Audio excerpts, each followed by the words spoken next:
Research is showing that people who intentionally practice gratitude report 25% higher life satisfaction and 40% fewer depressive symptoms within 10 weeks, but only if the reflection feels authentic, not forced. One of my favorite habits for the past 8+ years has been counting my blessings. So this is dhikr in which I do it either daily, and when life gets hard, because I am a mom of 3 kids, okay, under the age of 5, that is at least weekly. So this means at least 1 to 6 times a week. And huge tip here, never quit. Reduce but never quit when it comes to habits. So this is 100 times every single day with Fajr prayer. And if you look at the numbers, that is a lot. It adds up, compound effect, but it does not get boring for me. I feel it deeply, and more, I feel that contentment, that connection through this one habit. And this is all possible because I learned these secrets, which I'm about to share with you right now. So without further ado, let's get started. Maybe you've gotten tired of hearing, be grateful. Whenever you're feeling down, somebody's going to be over there telling you to be grateful. You have so much. But when life gets overwhelming because of your responsibilities, be it your kids, your spouse, they're screaming, things are not going the way that you want it, your work is not done, you don't have a job, right? In this economy, it's a lot all over the place. Your heart is scattered, you feel depressed, you feel this sadness deep in your heart. Just be grateful sounds like a dismissal. It's not comfort. So gratitude starts feeling like something that you're pressured into, and it's not peace. And especially if you're Muslim, right? We say Alhamdulillah on the tongue all the time, but on top of that, it's a part of the culture to keep on doing these dhikrs 100 times, 1,000 times. So it feels more like a performance, something that you have to say with your mouth habitually, but it doesn't really feel deep in your heart, and it doesn't have an impact on your actions. This is the important part. Your mindset about how life works and how you fit in and how God fits in with everything, and more importantly, the state of your heart. What if we have it all wrong? What if believing that gratitude means forcing yourself to feel thankful even when you don't is blocking what it truly means? Or are we missing a key component that makes it feel fake and forced instead of impactful? So why exactly does this happen? We'll talk about the sciences of it, but let me give you a practical life example because I have a stressful life,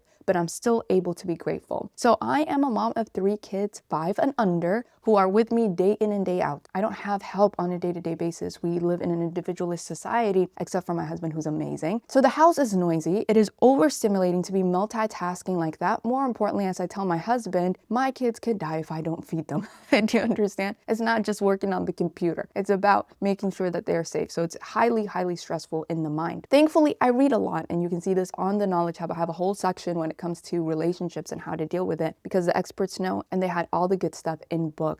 So when it comes to this, I've learned a lot, but it's not about practice. I'm just reading about this. Knowledge needs to be put into practice, and that's when it becomes wisdom. But a lot of us know the book information, we don't actually practice it. So let me show you how to do that. So emotions are interpretations of your environment through your senses. So you have your 5 senses, right? Sight and hearing is the biggest one for me. In my case, in which that I explained to you, the sight, you see all of this mess around you, and that stimulates you. You hear all of the noise, and that stimulates you. In the case of having kids, you can't run away from it. You can, but yeah. So you have to deal with it. But this is what happens, the process. That's when your brain interprets what it's experiencing as good or bad. And that is when the stress, that emotion comes in. It is from you giving it a meaning. It's from you interpreting it and making it a fact. So that is where stress comes from, the interpretation, or from you giving it meaning as good and bad. It's not a fact that it's happening. Your environment could have no impact on you, but you're giving it that meaning. And this is very key if you want to have like emotional control, like self-control. So how does this matter, and what does this have to do when it comes to being grateful? So the trick is for you to take it out of your subconscious mind into your conscious mind. From using the words automatically, habitually, to making sure that they are intentional. What I do is I use the senses. My favorite thing to do is to lie down and look at my ceiling. I have high ceilings in the house,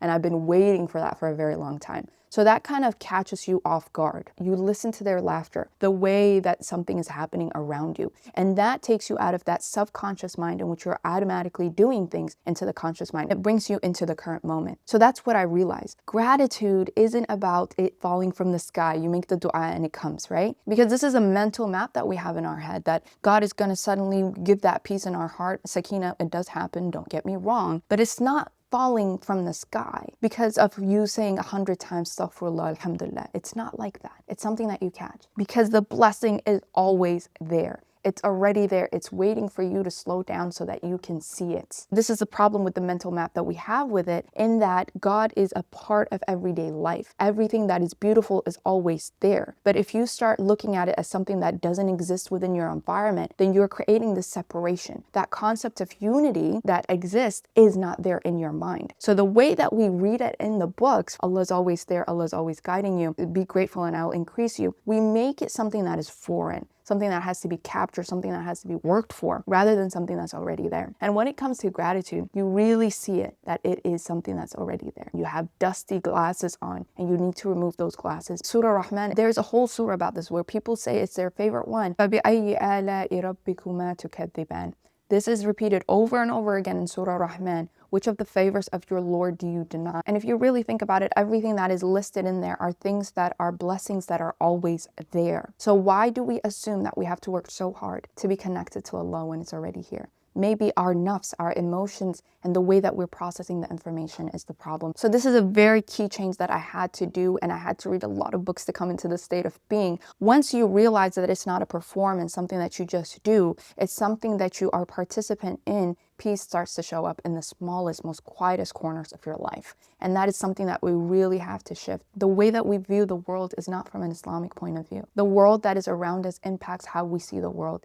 And it is pretty messed up, okay? Very dunya, very scared, very fear-mongering, rather than seeing beauty because of the environment that we live in. Now let's talk about the sciences of gratitude and why does it fade? Why is it when you keep on doing it over and over again, it suddenly disappears? So here is the interesting part. Gratitude can and will, believe it, it will happen, get boring. Or you will go on autopilot, or you will forget to do it until life's events or some holiday comes around because of something that scientists call the hedonic adaptation. So studies show that 90% of people say that they value gratitude, but only about 52% actually feel it on a day-to-day basis. And according to the World Happiness Report, global happiness scores have dropped nearly 20% in the past decade, even though people today have more comfort, more freedom, and more technology than ever before. So why does this happen? So let's look at hedonic adaptation and what it means. It means that your brain normalizes blessings until they stop feeling like blessings. If you are familiar with this one hadith, it is in Sahih Muslim. Look at those below you and not those above you, lest you belittle the favors of Allah. Now, this is a very interesting one because you have to look into hadiths a little bit more carefully. But if we look at the system and how times have changed, this is where systems come into play, right? The environment that you have is being curated for you. Beforehand, you could select to only look at those who are below you, to go to, an orphanage, to go to the grave and do the things that you need to do in order to get into alignment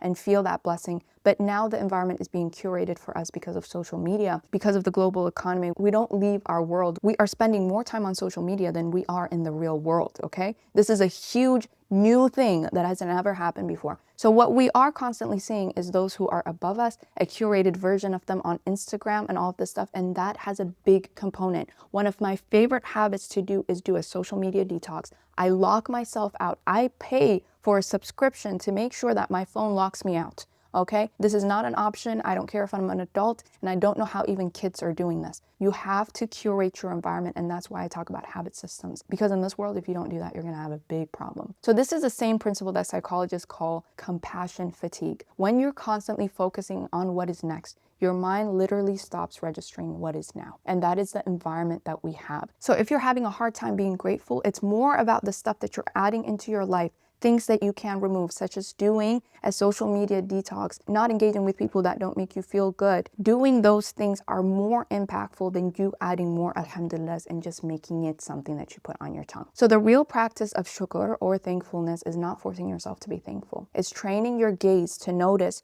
what doesn't fade. That is how you build lasting contentment and not fleeting gratitude. So when I said earlier that gratitude is not a performance, I mean it. We live in a world that tells you you're behind, but Allah keeps reminding us you're already enough.